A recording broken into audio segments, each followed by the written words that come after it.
Star Wars is back in theaters for the first time since the Rise of Skywalker, and that alone puts a lot of pressure on the Mandalorian and Grogu. But after watching the trailers, I did not go into this expecting some massive lore-changing Star Wars event. The marketing looked more like a clean Star Wars adventure. Din Djarin, Grogu, creatures, ships, action, a simple mission.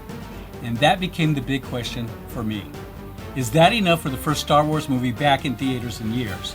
Or does this need to feel larger than the Disney Plus version of The Mandalorian to fully work on the big screen? And that is where I want to start, because this movie is walking a strange line. It has the pressure of a theatrical Star Wars return, but it also built around characters and storytelling style that came from streaming. Directed by Jon Favreau, written by Jon Favreau, Dave Filoni, and Noah Kloor, and a score by Ludwig Göransson. Of course, this film stars Pedro Pascal, Sigourney Weaver, and Jeremy Allen White. Hi, I'm Rob, and this is A Constantly Racing Mind, where every frame tells a story. And if you're new here, we cover sci-fi, horror, action-adventure, prop culture, and all things geek, with a focus on why these stories work, why they don't, and what makes them worth your time. So, if this is your thing, hit subscribe, ring the bell, and join the conversation in the comments. Today we're talking about The Mandalorian and Grogu in a non-spoiler review.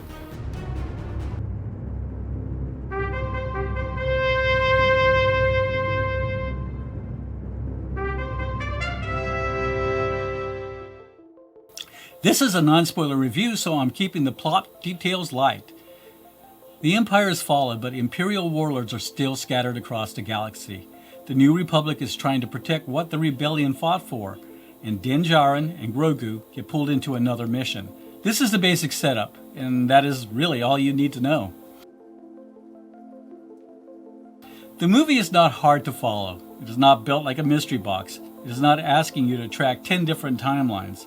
It is a Star Wars adventure built around two characters people already know. And in this review, I think that is the cleanest way to talk about it. So, going in, I had my expectations in check. I like The Mandalorian, but I also know the rhythm of that show. It has always been built around missions, side quests, strange locations, creatures, and the bond between Mando and Grogu. That structure works really well on television, but moving that to theaters creates a different challenge. A movie needs more shape, it needs momentum, it needs to feel like it belongs on the big screen. So even though I was not expecting this to be a giant mythology chapter, I still wanted it to feel like more than a long episode. That was my main question walking in. Like I said, the story is simple, and I do not mean that as an insult. This is not trying to be the deepest Star Wars movies. It's not loaded with heavy mythology. It's not constantly stopping to explain the future of the galaxy. At its best, the movie works as a straightforward adventure. You have the mission, you have the danger, you have the creatures, you have Grogu moments, you have Mando doing Mando things. And for a younger audience, I can see that working. Where it gets more complicated is the structure. The movie does feel bigger in terms of presentation, but structurally it still feels very connected to the show. You can feel the mission-based rhythm underneath it. For some people, that will be part of the appeal. This is The Mandalorian on a bigger screen. But for others, especially anyone expecting a major theatrical Star Wars event, that structure may feel a little small. The heart of this movie is still Din and Grogu. That part matters because without that relationship, this movie does not have much of a reason to exist. Din is still the quiet warrior. He works best when he is focused, direct, and moving through danger without saying too much. That has always been the appeal of the character. Grogu is still the emotional hook, and I think this is where the movie works best for kids and families. Grogu has moments where he feels more independent, and that helps. He's not just being carried from one scene to the next. But the movie also has to be careful not to pull him back too far just to create danger or get an easy reaction. Because Grogu works best when he feels like part of the adventure. He can be cute, funny, and vulnerable, but he still needs to matter to the story. Now, this is where I want to spend more time because in this type of review, the cast and crew do a lot of heavy lifting. If I'm not getting into plot turns, reveals, or scene-specific details, then the big question becomes how well the movie is made and how well these people fit in this version of Star Wars. Jon Favreau directing this makes sense because this is his corner of Star Wars.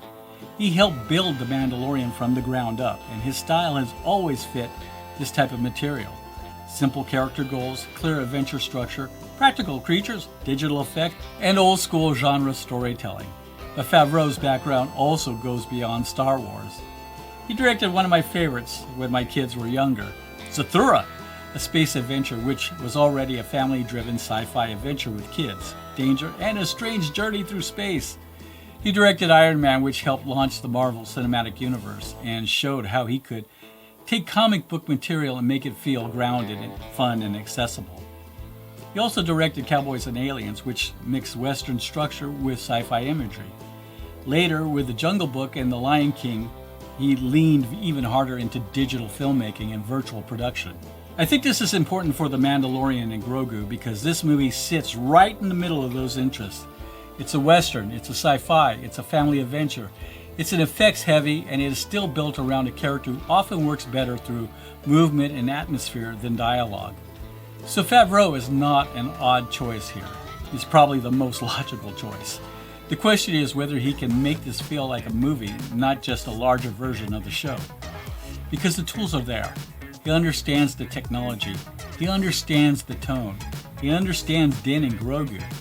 Now the challenge is scale, pacing, and making the story feel like it earned the theater screen. Dave Filoni is the other major creative voice behind this era in Star Wars. His background is important because he comes from animation, long-form character arcs, and the deeper Star Wars mythology. He worked on Avatar: The Last Airbender before George Lucas brought him into Lucasfilm. And then he became a major creative force behind The Clone Wars, Rebels, The Bad Batch, Tales of the Jedi, The Mandalorian, The Book of Boba Fett, and Ahsoka. That is why Filoni's name means something different than Favreau's. Favreau gives the world a direct adventure-driven shape.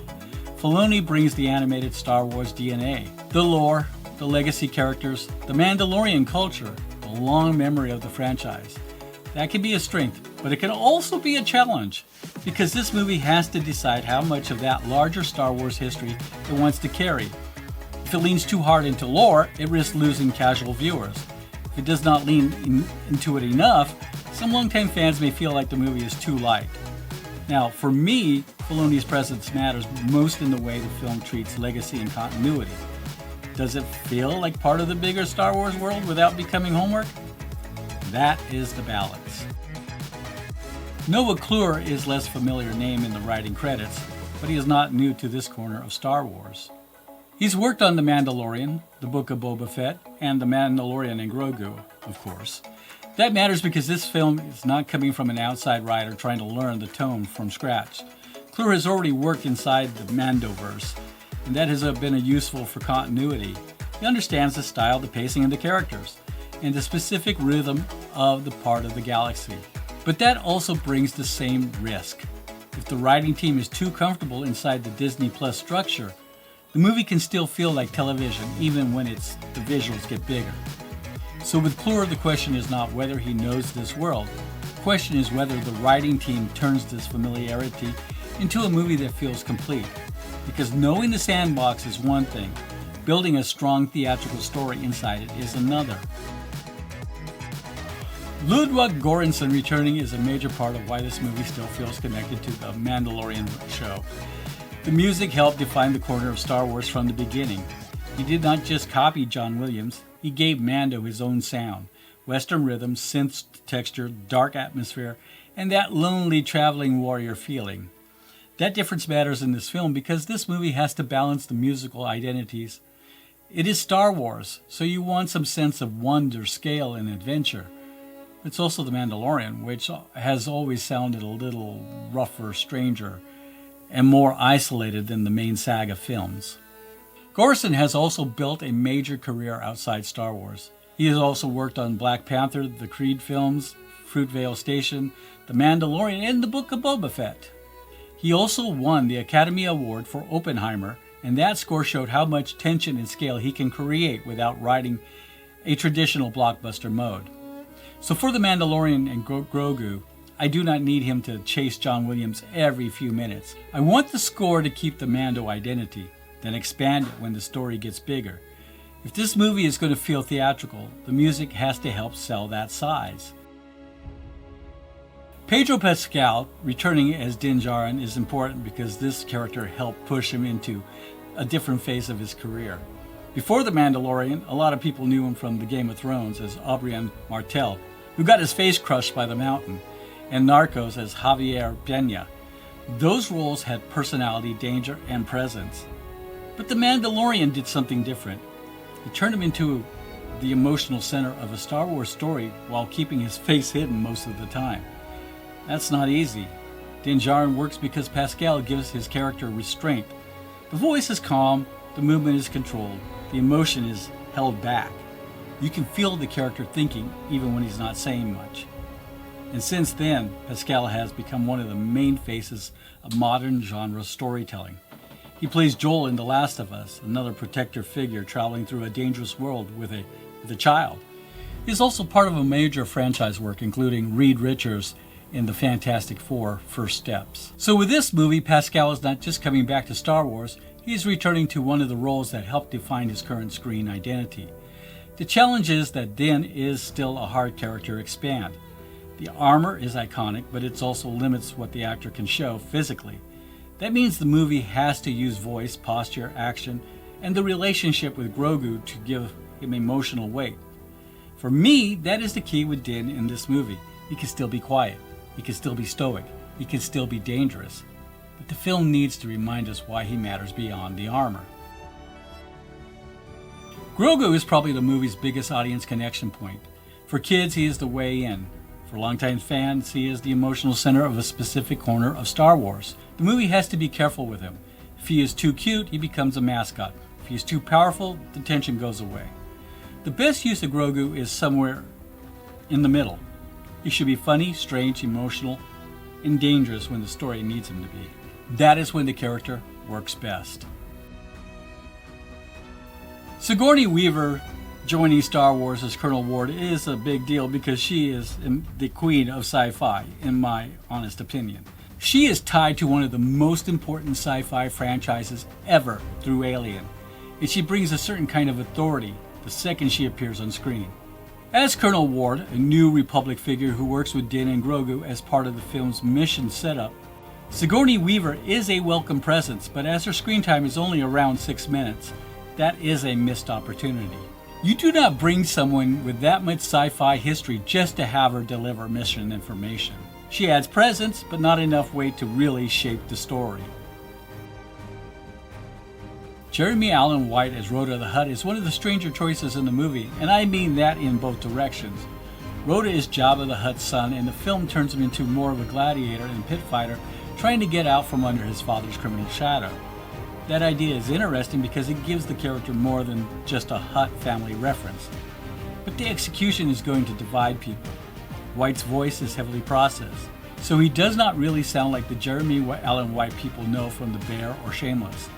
The performance is buried under CGI, voice modulation, and the physical design of the character. So I can understand why some people would wonder why you cast an actor known for human emotional detail, then hide almost all of that. There is also the choice to have Rotta speak plain English. At first I can feel jarring, especially with the accent. Hutts usually come across with a certain sound rhythm in Star Wars, so hearing one speak this directly takes a second to adjust to. The design is also odd, but in a very Star Wars way. He is still a Hutt, but the movie gives him this pit fighter body with a stronger upper build and more athletic shape than you expect. It's a weird. It almost looks wrong, but Star Wars has always had room for weird, and the part that surprised me is that Rotta actually gets a real arc. Once I got past the initial shock of the voice, the accent, and the design, I did start to understand what the movie was doing with him. He is not just there as a joke or callback to Jabba. He has his own story, and for some viewers, he may end up being one of the more memorable parts of the movie. So I get both sides. Some people are going to see this as a baffling use of Jeremy Allen White. Others are going to enjoy how strange, funny, and unexpectedly sincere the character becomes. For me, Rotta works best when the movie leans into how odd he is, but still treats the story like it matters. The film is being sold as an IMAX experience, and I read it was filmed exactly for IMAX. As the biggest argument for seeing this in theaters is presentation.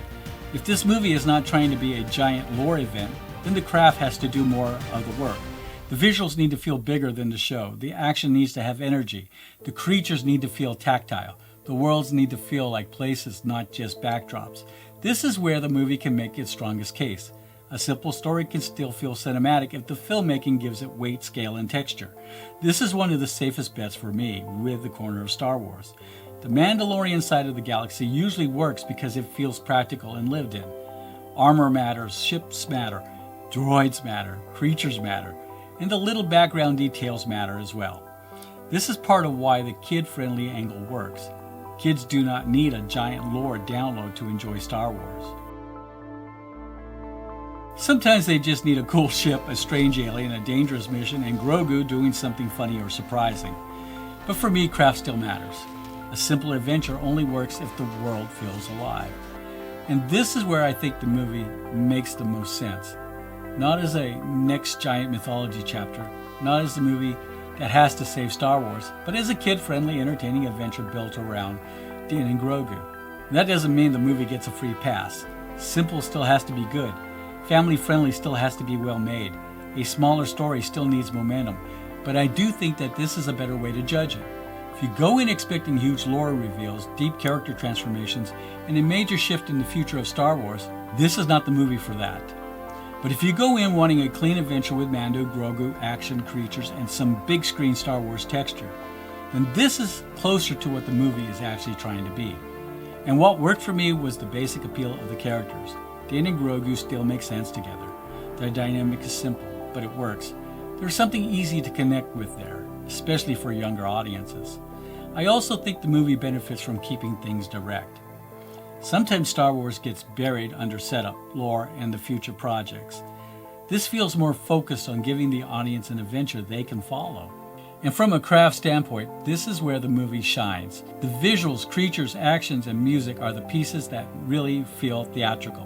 Where the movie may lose some people is in that Disney Plus feeling. Even when the movie looks bigger, the structure can still feel familiar. Mission to mission, location to location, problem to problem. That is not automatically bad, it's just part of what The Mandalorian is. But in theaters, I want a little more weight, not more lore, not more setup. Just more of a reason that this had to be a movie. There is a difference between simple and thin, and depending on what you wanted from this, that line may matter. So at the time I'm posting this, Rotten Tomatoes has a critic score at 61%, while the audience popcorn meter is much higher at 88%. Metacritic is sitting at 53 and IMDb is around 6.9 out of 10. So this film is one of those releases where critics are more mixed, but general audiences are clearly responding much better. Also, there are no mid-credit or after-credit scenes, so when the film is over, go home. So for me, The Mandalorian and Grogu work best when I judge it as an entertaining Star Wars adventure, not as the next major mythology event. It is built for families, it's built for kids, it is built for people who like Din and Grogu and want to see them on a bigger screen. And in that lane, the movie makes more sense. But the theater release also raises the standard. Once Star Wars is back on the big screen, it is fair to ask if the movie feels cinematic enough. And that is the tension here. It can be fun, it still can be safe, it can be entertaining and still feel like it's not pushing very far. And depending on what you want from Star Wars, that may be enough, or it may leave you wanting more. I like The Mandalorian and Grogu, but I also felt the limits of it. It is fun, it's easy to watch, it should work well for kids and families, but it still carries some of the Disney Plus DNA, and it does not always feel like a major theatrical event. So after all is said, I'm giving The Mandalorian and Grogu a 3 out of 5 stars. I had to sit with this one a little after finishing the film with my wife. As I said at the beginning, I had to check my expectations at the door and judge the movie for what it was actually trying to be. As a Star Wars fan from the very beginning, that is not always easy. Part of me wanted bigger mythology, deeper lore, and more of the philosophical weight I usually connect with Star Wars. But that is not really what the movie is doing. This is a fun action-adventure movie made for a broader audience. It can work for non-Mandalorian fans, casual Star Wars viewers, families, and kids who just want to have a good time. And that's not a sin. Grogu does make a significant choice in this film, and watching the kids in the audience light up reminded me who this movie really is for. They were having a summer blockbuster experience, and there is value in that. Now, after seeing Rotta the Hutt, I do have one concern. I am officially worried about what might happen to Leto II in a future Dune film in which he becomes the God Emperor, because I can't unsee this. If you're a fan of The Mandalorian, you will probably find enough here to enjoy. If you're bringing kids, I think this is probably the strongest audience for it. If you're looking for a huge Star Wars mythology chapter, this is not that movie. I would say this is worth seeing on the biggest screen you can, but with the right expectations. That is my non-spoiler review of The Mandalorian and Grogu. Let me know what you thought of it in the comments. Did it work for you as a fun Star Wars adventure, or did you need more from the first theatrical Star Wars released in years? If you enjoyed the review, hit like, subscribe, and ring the bell. Also, check out my Intelligent Filmgoers apparel. The link is in the description, and if you're seeing this in theaters, use the RunP app so you can plan your break without missing a key scene. Thanks for watching, and take care.